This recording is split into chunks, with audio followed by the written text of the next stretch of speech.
সত্য কথাগুলো যে মুখের উপর স্পষ্ট করে বলে সে সব সময় সবার কাছে নুনের মতো তিক্তই হয়। যে মানুষটি ঘুরিয়ে পেঁচিয়ে কথা বলতে পারে না কিংবা বলে না, সে সব সময় সবার চোখের বালিই হয়। তার কখনো কারো প্রিয় হয়ে ওঠা হয় না। যার কাছে ইগো অনেক বড় বিষয়, সে কখনো কাউকে মন থেকে ভালোবাসতে পারে না।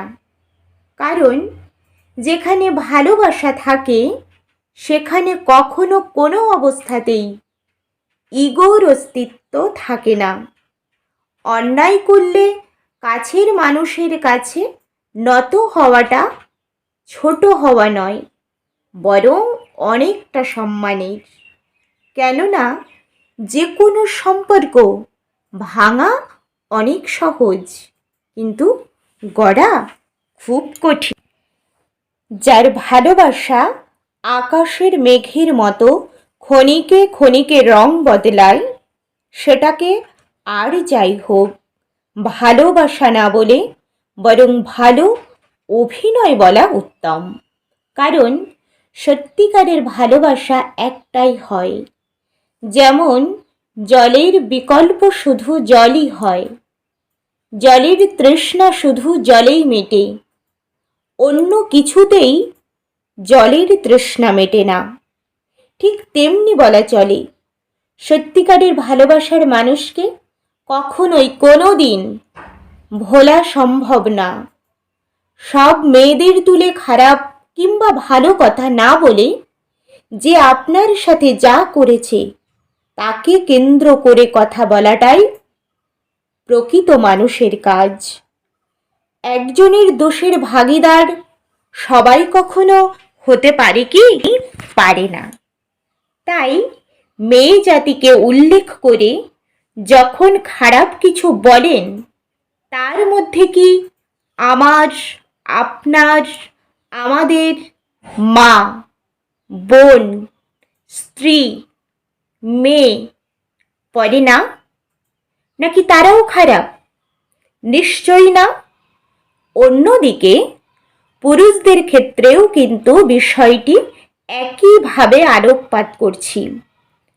পুরুষ আমার, আপনার, আমাদের বাবা, ভাই, স্বামী, ছেলে।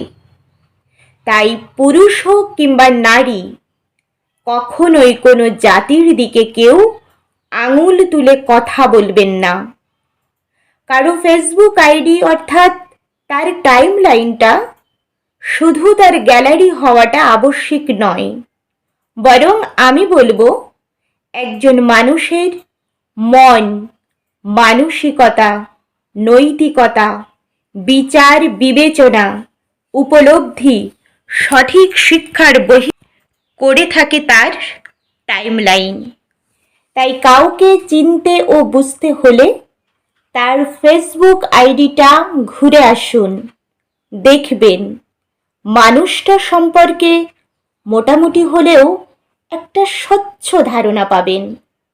জীবনে সেই মানুষগুলোকে মনে রাখুন যারা সর্বদা আপনাকে তুচ্ছ তাচ্ছিল্য করেছে, গুড ফর নাথিং বলেছে, ব্যঙ্গ করে হেসেছে।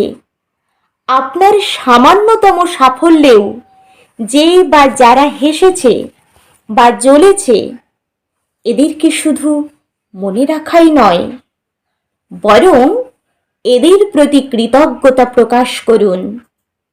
কারণ তারা ছোট না করলে আজ আপনি বড় হতে পারতেন না।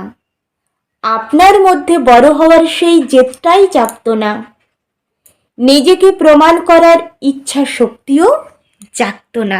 তাই ছেড়ে যাওয়া কিংবা আঘাত করে ভাঙতে চাওয়া মানুষগুলোর প্রতি সব সময় কৃতজ্ঞতা থাকুন।